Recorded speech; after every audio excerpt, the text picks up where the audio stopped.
So when you get up here to the camper, I have a spare set of keys. The spare set of keys are hidden away in that lockbox. I will give you the arrangements to know what the code is to get the keys. Put the keys back in the box when you're done. Now we're gonna come up to the camper, and this is the way I usually have it set up. You're gonna find this table inside the camper. I set this up for a little serving table, and I keep my water here.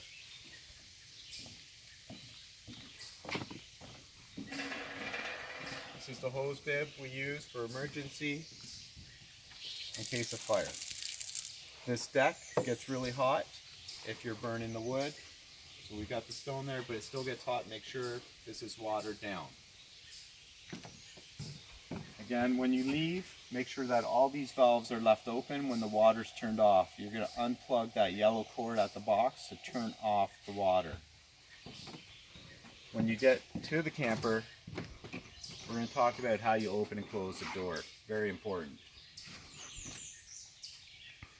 We do not need to slam the doors. It's literally, that's how you close the door. Tell the kids do not slam the doors, because you'll warp the hinges, destroy the door. These are not regular doors like your house. Very important. That's how you close the door.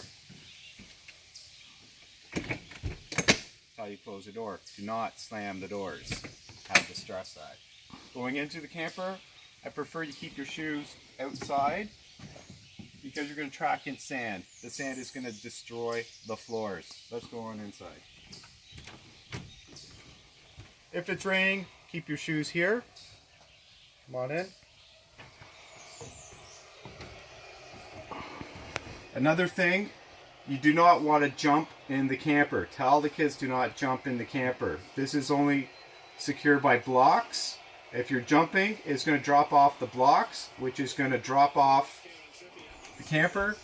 Ken, you want to show them the blocks?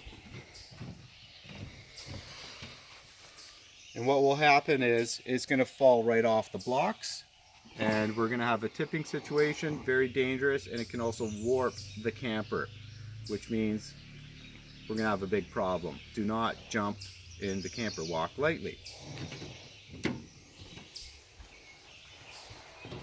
When in the camper, do not walk on these floor registers.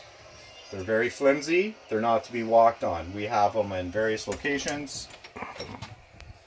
There, and then along the hallway. Be very careful if the kids are going to sleep on the top bunks. They don't have a ladder. Prefer you sleep on the bottom bunks. If you're going to sleep on the top, don't be climbing up, because this isn't too strong. Inside this compartment, you will find the life jackets.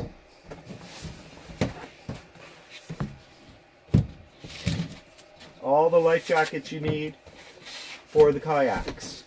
That's where they're stored. This also turns into a bed, just lifts up, sits on the side there, cushions fold in, there's another bed. We got the chairs for outside. When you're done for the weekend, brush them off, make sure there's no bugs, put them back. Kids have a TV, closet space, drawers, more closet. When you're not in the camper, very important, keep the lights out, because it puts a lot of stress on the motherboard. Again, don't need to slam the doors. Always good to keep the doors closed so the bugs don't come in and bug you at night. When you leave, we're going to leave the valves open. Water's on right now, but when you leave them in the open position for the pressure. While you're here for the weekend, we want to keep the humidity out of the camper. Once you get a few bodies in here, you get a lot of humidity. Humidity causes mold. No good. So we run the dehumidifier. Have this on the whole time you're here, and just simply remove the tank to purge the water. Okay? The fridge you shouldn't have to do anything to. If the power goes out by chance, there's a button here to turn the fridge back on. but we leave this fridge on all the time. Make sure when you leave that it's properly closed so it doesn't keep the compressor running. The stove, on the outside there's a vent. We need to open that vent. We'll show you how that's done.